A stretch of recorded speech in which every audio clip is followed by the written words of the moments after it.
Le concept de réserve cognitive, c'est un concept relativement récent, même s'il était supputé depuis pas mal de temps, mais il s'est surtout développé depuis une quinzaine d'années. Et en fait, il recouvre les capacités que le sujet et que le cerveau constituent tout au long de sa vie et qui vont le protéger en quelque sorte contre les effets néfastes du vieillissement. Et puis aussi, c'est un concept qui, avec derrière l'idée d'une protection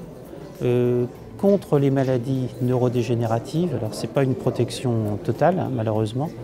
mais disons que cela va permettre de retarder la survenue des symptômes d'une maladie dégénérative.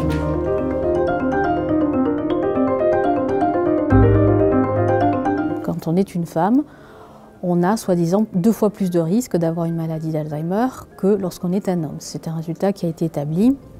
en France et aux États-Unis, en Angleterre, dans tous les pays qui se sont intéressés aux facteurs de risque de maladie d'Alzheimer ces 20 dernières années. Dans la mesure où les personnes âgées qui étaient étudiées dans nos cohortes il y a 20 ans, 25 ans, c'était des personnes, des femmes en l'occurrence, qui étaient nées en début du siècle dernier et qui donc avaient été très peu scolarisées, ou en tout cas pas très longtemps, et lorsqu'elles l'avaient été, bien souvent, après leur scolarité, elles n'avaient pas enchaîné sur des études supérieures, et dans les professions qu'elles avaient exercées, rares ont été celles qui ont vraiment travaillé, et la majorité étaient plutôt des femmes au foyer qui s'occupaient de leur maison, de leurs enfants, etc. Dans les nouvelles cohortes qui ont été mises en place plus récemment, on ne retrouve pas cet effet de surrisque de maladie d'Alzheimer chez les femmes. Et au contraire, quand on évalue le risque chez un homme et chez une femme, on s'aperçoit qu'il est tout à fait équivalent.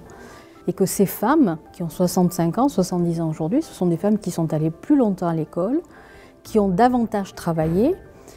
qui ont eu beaucoup plus d'activités, de loisirs sociales et au final ont eu une vie sur le plan intellectuel et social beaucoup plus riche que ces femmes nées au début du siècle dernier. Et donc c'est peut-être ça qui explique qu'aujourd'hui on ne retrouve plus ce surrisque de maladie d'Alzheimer chez ces femmes, tout simplement parce qu'elles ont enrichi leur capacité de réserve et au final elles n'ont pas plus de risque de développer une maladie d'Alzheimer qu'un homme.